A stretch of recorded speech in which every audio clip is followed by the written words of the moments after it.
Thank you, Colleen, very much. It's always an honor to be here and talk about the city and all the good things going on here. Before I do that, I'd ask the three councilmen that are here, I believe there are three, Gene Gintrip, Greg Duncan, and Jeff Watt, if you'd stand for just a moment.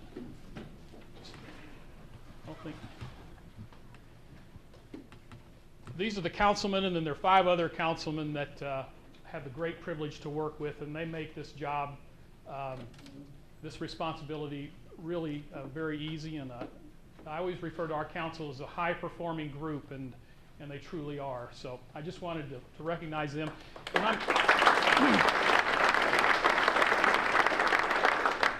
And then if I could, I'd like for our city staff to stand and give us your name and the title, your title, so folks kind of get an idea of who's here from the city staff. Start with you, Tony. I'm Tony Sage. I'm the IT Services Director for the City of Liberty. Andy Knoll, Assistant Public Works Director. Mike Snyder, Fire Chief. Karen Johnson, Business and Economic Development Manager. Shauna Funderburg, Assistant to the City Administrator. James Simpson, Police Chief. Sarah Cook, Public Relations. Dan Estes, Assistant City Administrator. Claire Jackson, Public Relations. Kurt Wenson, City Administrator. I'd like to give, sorry. Leah Lawler, Community Services Manager. I'd like to get it for you to give them a big hand, if you would, please.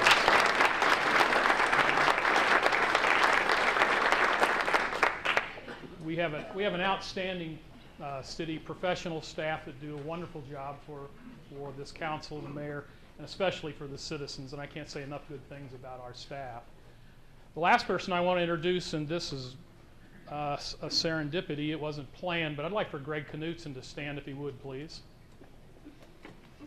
Greg's the former mayor. Actually, Greg preceded me as mayor, and some of the items we're going to talk about today, they were actually started when Greg was in the seat of mayor, and that's kind of a little bit of the theme of what we'll talk about today. Is a lot of the things that we do in the city, there's a long, long horizon of planning before you actually see a realization of the projects.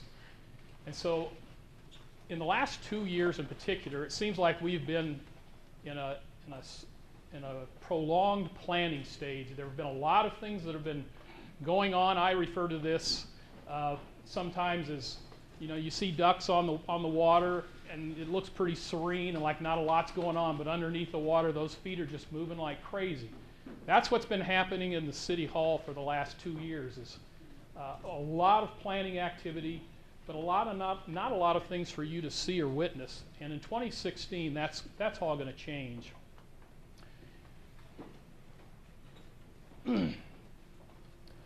So in the next 2 years, I think you're going to see a real renaissance in our city. 2016, 2017, a lot of construction, a lot of new amenities in the city. The first one that we're going to talk about is Liberty Commons. The grand opening will be this fall.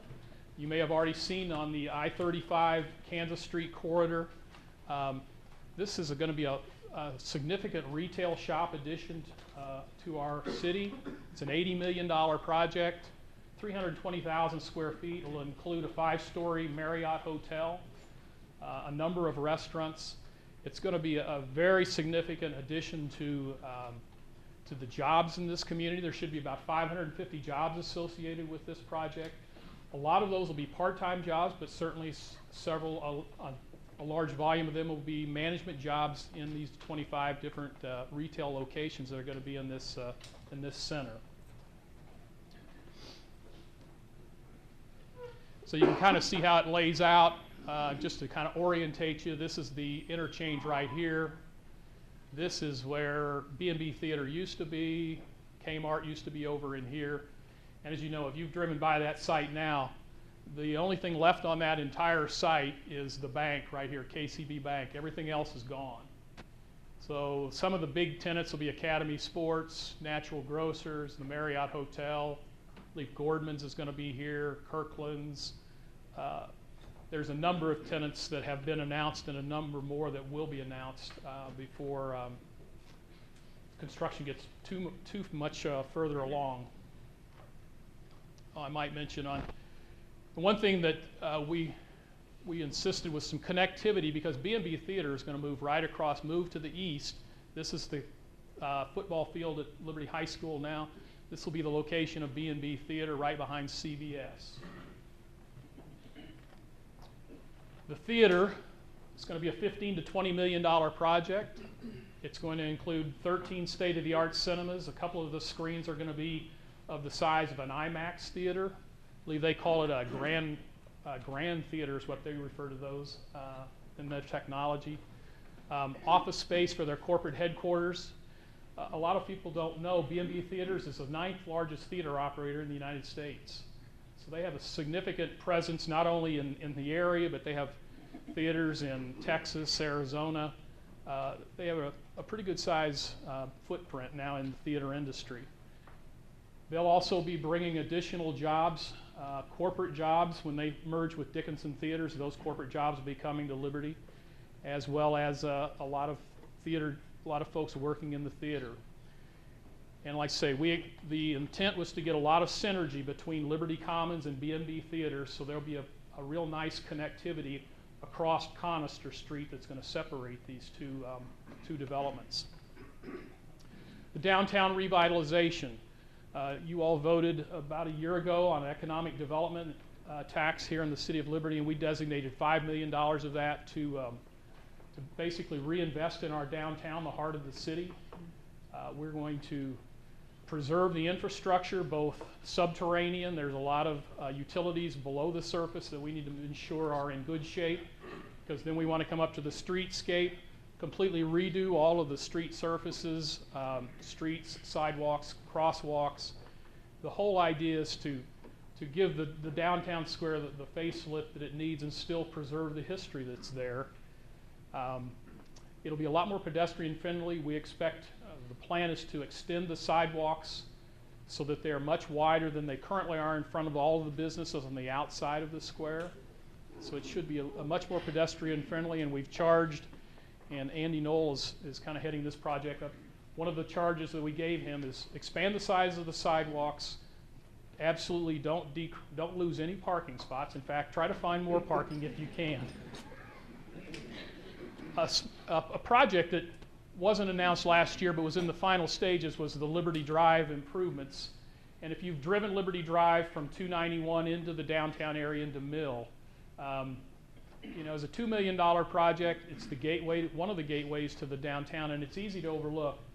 But I'm always amazed. I drive that regularly, and I'm just really amazed at how nice that looks, and how when I pass somebody that's on the side of the road, I'm not fearful for their life and my insurance. There's actually a real nice a situation that's created there along Liberty Drive. South Liberty Parkway Phase 2, that was the other part of the economic development sales tax commitment, was to build the parkway. This is one of the things we talked about, a long planning cycle.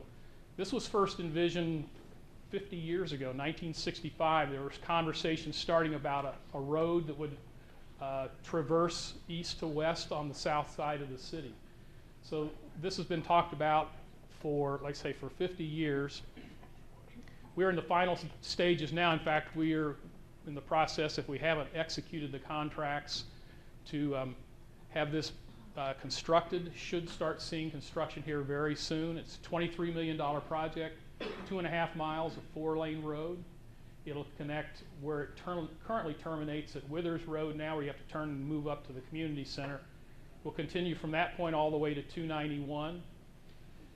I think we've got a closer up picture of it. So here's where it terminates now. Here's Ruth Ewing Road. Here's Seven Hills Road right here, and this is in the general.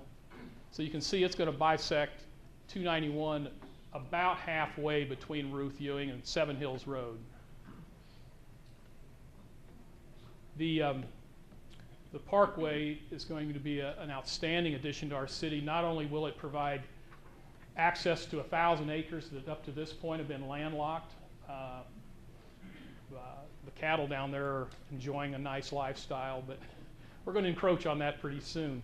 It also will provide traffic volume on the first phase of South Liberty Parkway. you know, we haven't had a lot of development out there because, quite frankly, we haven't had the volume of traffic that would substantiate good commercial and industrial business park development.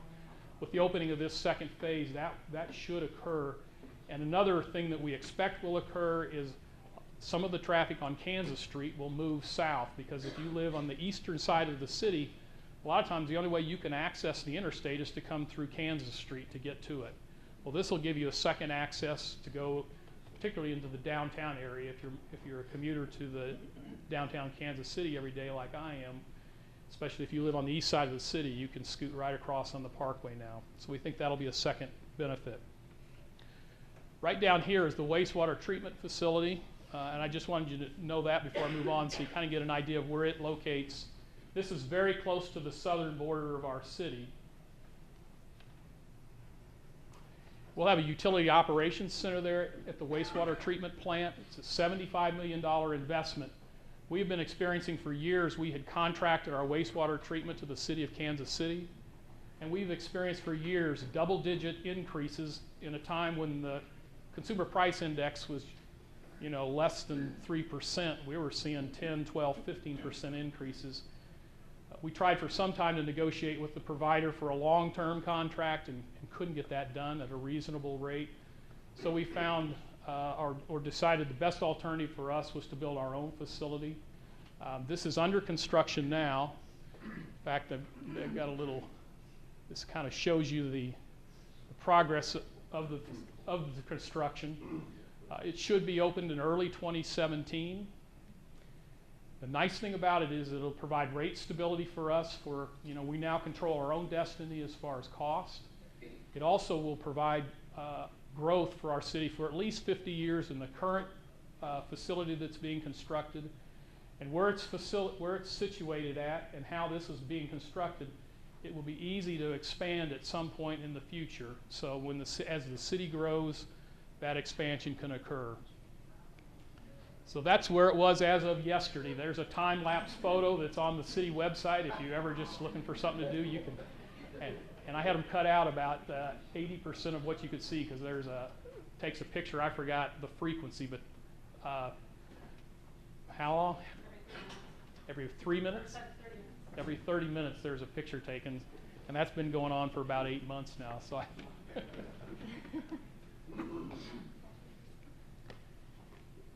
Liberty's been starved for residential housing for some time. There's been a lot of things going on the west side of the interstate, but we haven't had any residential housing in Liberty, and we've been working at that for 2 years now, back to the idea of planting and sowing seeds. We've been working with the residential home builders in the area to encourage them about what the opportunities were in Liberty. Well, I'm pleased to say, and if you've driven down Withers Road past the community center here, you'll see the signs up for Homestead. It's 124 homes, I guess now. The lot numbers change somewhat from time to time. This gives you a sense of the community center is right up, probably right up in here. This is the current Withers home. The old Withers home that's there now, that white, nice, big white house there, that's right here. So this development's going to be built around that. The homes will be $300,000 to $450,000. They haven't quite decided the price point. This is adjacent to a conservation area, so that these are pretty desirable lots here, because this is all adjacent to a conservation area, protected conservation area.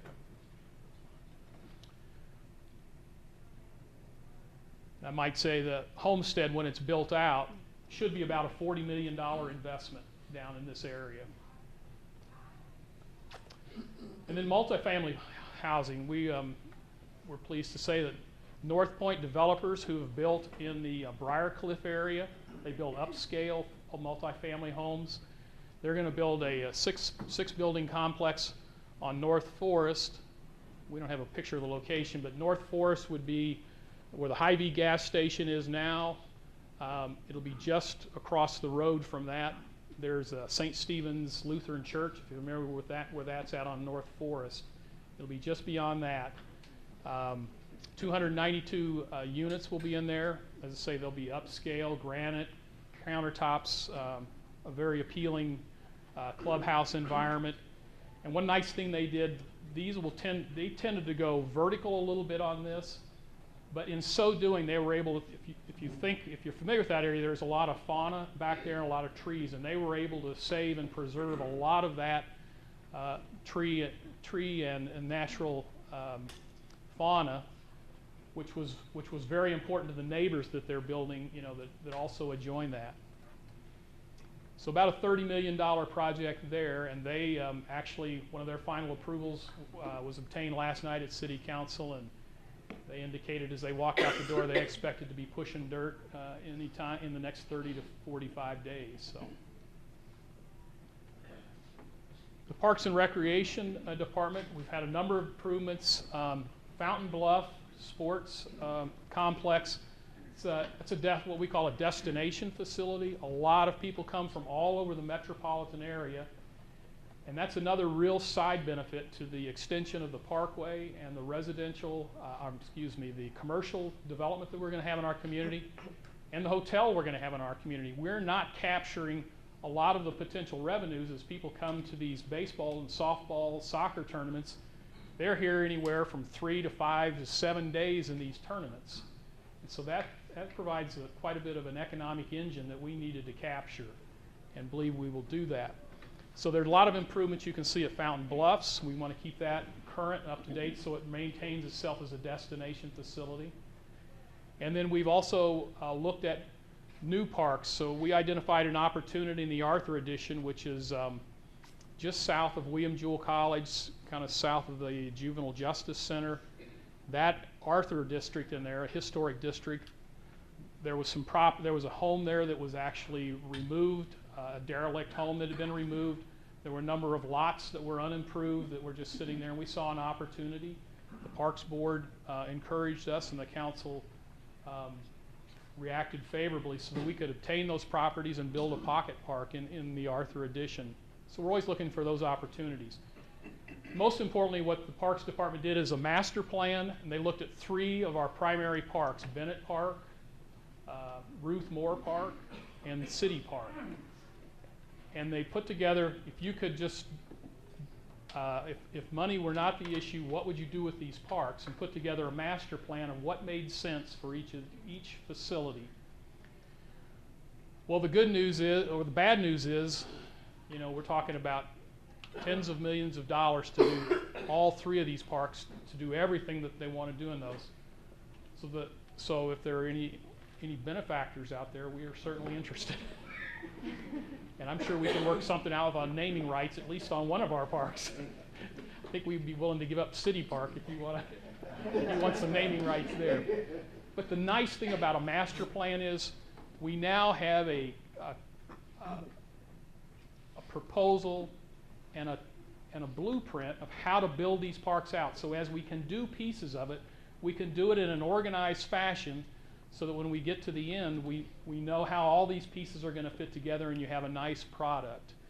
So I wish I could stand up here today and tell you about some huge changes to our parks, and I know our Parks Director would like for me to be able to do that. I can't say that, but I think you will see a number of improvements, and know that those improvements are anticipated in an orchestrated way. That's not just kind of a piecemeal type thing, and then you know how that works. You do a piecemeal improvement here and there, and before you know it, nothing fits together, and now you're trying to figure out what do we do with this mess now. Well, these master plans should prevent that. So this is Bennett Park with the tennis courts as they exist today. The Latter-day Saint Church is here. In fact, one of the things that has already occurred up here, for anyone who lives in that area, there used to be an amphitheater which has been in disrepair. That's probably a real polite word. It's been pretty unsightly. It located in this area. That's already been removed as a result of this master plan. That was one of the first things identified by the people that live in that area. Is please get rid of that. It looks bad. It creates a situation where people congregate there to do the wrong type of things at the wrong hours of the day and night, and so that's been taken care of already. Ruth Moore Park in the center of the city. The fire station downtown is right here. So this park runs in this direction. The existing tennis court or basketball courts here now, with the plan for some real nice amenities in that area. And probably the one that's the most different from what it exists now is the city park. The road actually runs in this fashion right now, all the way down this property line. They're proposing to possibly change the direction of that road and run it right through here, kind of through the park, with a skate park on this side and then a lot of amenities over here. This is all a master plan. Master plans, like budgets, like life, it's fluid. It'll change, but it'll change in an organized fashion as these things get put in place. Public safety sales tax legislation. We've been working on this for the last 3 years now, spending a lot of time at the state capitol talking to representatives and state senators. This is an enabling legislation that we need passed at the capitol, which will then allow us to come to you as the voters to ask for the opportunity for you to vote on a half-cent sales tax for the sole purpose of funding public safety. Would go for equipment, facilities, salaries, training. We have an issue where there are a number of municipalities in the metropolitan area that have a sales tax. What this allows them to do is they create a salary and a wage compensation package that we can't compete with. So what happens is some of our experienced people, they're all looking for what's the best that they should do for their family. So we're finding that we're losing experienced people, not because they don't want to work here. In fact, they lament the fact that they're going to be leaving. Typically they want to stay in Liberty, but when they can go to a municipality 5 or 10 miles away and make $5,000 or $10,000 more a year, you can hardly fault them. So we're losing our experienced people, and we're starting to see a situation when we go out to replace those folks, we're having fewer and fewer qualified applicants. Because, again, the other municipalities, their entry-level salaries are higher than ours, so, of course, you know who's getting the applicants and who is not. So this is a key piece to us to get this legislation passed by the state in the State House, so that we can come to you probably sometime, if it were passed within a year or so, to put this in front of you, because we feel strongly as a council. I know our chiefs feel strongly. We want the best public safety that we can afford, and so that's what we'll be putting in front of you. Can we afford another half-cent sales tax to ensure that we retain good quality public safety folks? And when I say public safety, I'm talking about fire, I'm talking about police, I'm talking about the paramedics and the EMTs that come to your home. As I've always said to those two chiefs back there, you provide a lot of great service, and the one thing I don't ever want to have happen is I don't want one of your paramedics or EMTs to show up at my home and not know what the hell they're doing. So I think this is a really important thing for our city. But first thing we've got to do is we've got to get just the way government works sometimes, we have to actually get the legislature to say, give us permission to ask you, is this something that's important to you? You've heard some about Aviera. This is a very significant development. 3,300 homes, a 20-year project. It's got mixed use. What that means is there'll be single family, multifamily, commercial, business park. This is a planned development, as I say, with an extensive build out. Here's Liberty High School, Liberty North High School. The hospital would be in this area. I'm sorry, down here. And then A Highway, or now Church Road, actually runs right through here, and here's 104th Street. No, here's 104th Street. Here's 104th Street. I'll get it. Here's 104th Street right now. It's a 2-lane road. It's in pretty poor shape. We're having conversations with Kansas City now about getting that road upgraded. But you can see the largesse of this development. This is all commercial and industrial business park along the I-35 corridor. A lot of residential homes back in here and over in this area. Kind of what I would call, the best way I would equate this area is the Boston Common is what they have envisioned here. There'd be soccer fields, lacrosse fields, and these would be adjacent to Liberty North High School as well. And in conjunction with that, there are conversations with the developer of Aviero and the Liberty Public School System about what kind of schools might be built in this area. If you have 3,300 homes, you can imagine you might want to have at least 1 or 2 elementary schools or a middle school in this area. So this is one of these items it's in the planning stages now. It's getting further and further along. I think you might start seeing things later this year on this project. On this parcel of property over here is probably the first area they're going to start building single-family residential homes. But we've still got some work to do on this one. But it's a pretty significant, almost 1,000 acres up in this area that would be developed. And in fact, I believe right here that this is actually area that would be annexed that's currently not in the city. It would be a voluntary annexation, but the city limit is right here along this right border here. Yeah. So it's a pretty significant development. And if you know me, I'm a numbers guy, I'm a finance guy, so I asked them, I said, well, let's close this out with a kind of some by the numbers. So Liberty just passed, we've talked for a long time, 30,000 residents in the city of Liberty. That's always been kind of, we rounded it. Well, it's truly 30,000. Actually, it's almost 30,100 residents in the city of Liberty. In the Liberty community or the Liberty School District, there's about 60,000 people in the area now. We provide park services to all 60,000.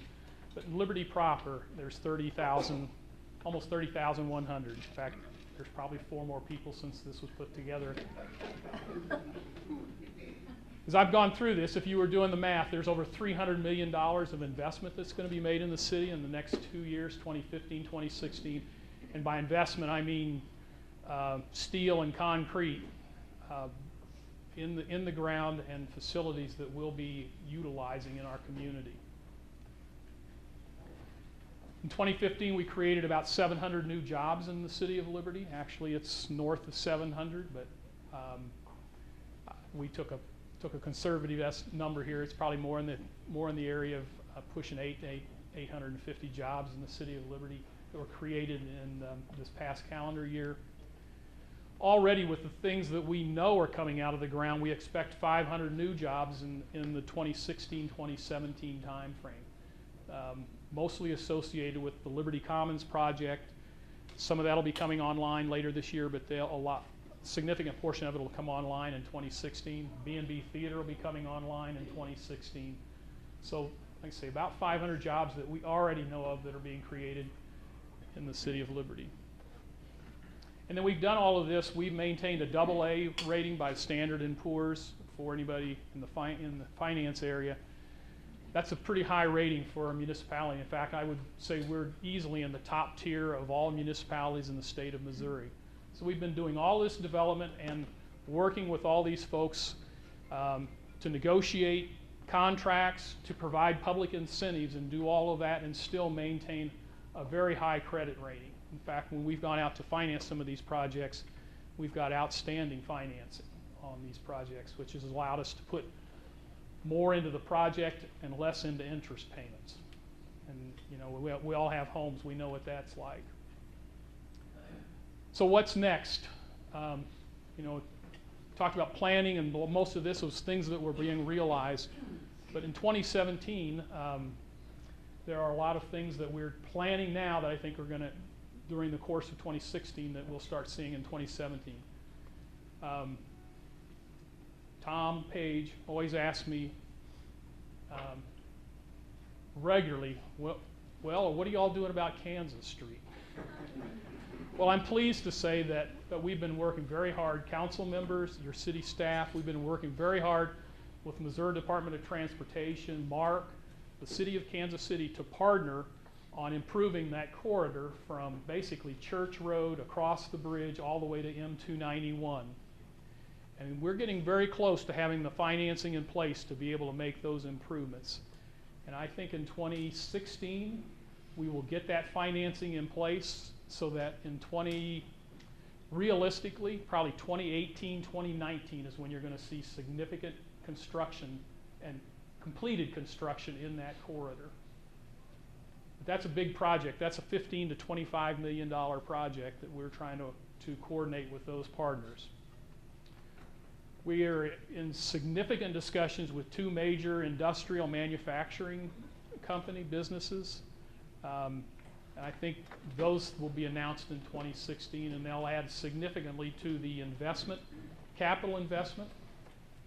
When I say significantly, I'm talking about tens of millions of dollars that they'll be adding to that, and a significant number to the jobs piece of by the numbers as well. Housing, we continue to, in the two developments that we have going, we approved plat last night for a senior housing development. We still have a lot of interest on additional single and multifamily housing in the area. So I wouldn't be surprised at all if in 2016, this year, you see some announcements on forthcoming development in the residential area as well. South Liberty Parkway Phase 1, if you remember I talked about, we haven't been able to get a lot of critical mass in the form of vehicles to drive commercial, business, and industrial development on that corridor. Well, now that South Liberty Parkway 2 is off of the dream board and it's for real going to happen, we're getting a lot of interest now in Phase 1 and what can we do there. So we've had appointed a task force to identify specifically what are the land uses, similar to what we do with the master plan on the parks. It's a master plan for the first phase of the South Liberty Parkway. How do we want that to build out? What do we want that to look like? And we've already put out a development, or are in the process of putting out in the next few weeks, a development request for proposal for the area directly adjacent to I-35 and South Liberty Parkway, kind of that area right up next to the interstate. And that's a similar process that we use to get Liberty Commons beyond just the whisper stage and actually get it into something that would happen. That's how we engaged Legacy, who's now building Liberty Commons and making that $80 million investment. So we're putting that similar kind of an RFP on the street, and in hopes, anticipation that we're going to get a similar reaction and some things going now on the Parkway. Liberty Hospital, Healthy Living Community, you've probably heard some about that. They came through for one of their final approvals last night, $40 to $50 million project that should be starting there very soon. They've got this last night was the financing element of their project, so they're pretty well ready to go. So in a nutshell, that's what's going on in Liberty. As I say, it's going to be a real transformative time the next 2 years. The word I would use is I really think Liberty's it's a renaissance for Liberty. I think one thing I was thinking is people in this room, you'll know when you say, well, that's where the old Kmart used to be, or the old B&B Theater was over there. And the next generation, they're only going to know Liberty Commons. They're only going to know the downtown square that we're going to have at the end of this year. So that's what I mean when I say a real renaissance. I think it's going to be a great addition to an already great city. So with that, I'm happy to answer any questions, or if you have thoughts or comments, we're always open. It wasn't a mistake that the city people sat by the door so that you couldn't leave. So really, thank you for the opportunity to come and talk with you today. And truly, if you have questions, happy to answer them here or afterwards. So, Yes. just with all the growth, obviously there might be a strain on public safety and things of that nature. What other resources could be challenged within the city with this growth that's going to happen? What do you foresee, or what are you planning on? Well, I think we've got a good handle on the public safety. We have We have a lot of agreements with municipalities around us, and we provide a lot of assistance to those municipalities. So if there's some catastrophic event that happens, you're not left to take care of it on your own. But I think as the commercial growth occurs, we're going to have organic growth. We're going to have some resources to start expanding our public safety. So it's not like we're going to have all of this growth and we're not going to have any resources available to us, but particularly in the public safety area. So that's why we feel strongly about this public safety sales tax. Is we want to hire the people to protect you and I and the people that we love. But we want to make sure we can hire and retain the best people to do that.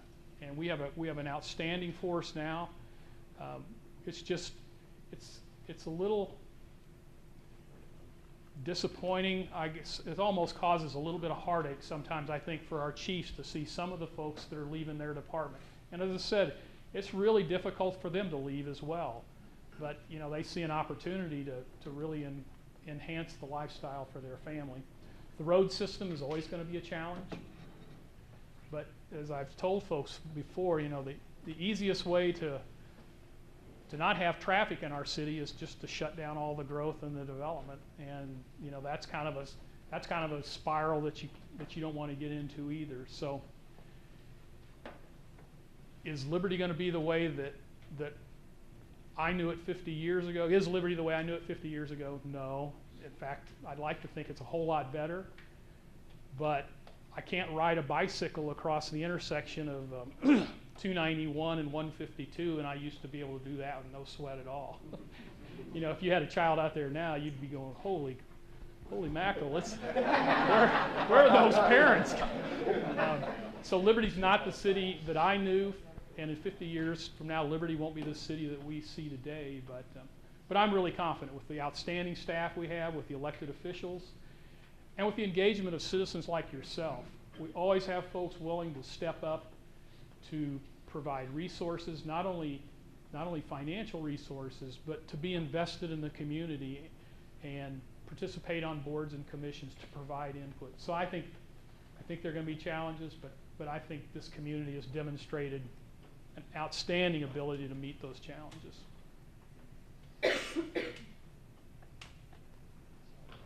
Well, thank you very much. I'll finish with, it occurred to me as I stood here. One time, former Mayor Knutson said, and I'm going to paraphrase because I don't think I'll get this quite right. Greg's a pretty enthusiastic guy. Greg says, you know, it's just fun to be the mayor. And I thought at the time when he said that, what the hell is he talking about?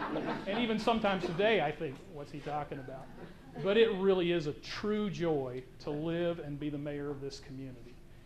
And it's because of the outstanding people that you work with and that you interact with every day as the mayor.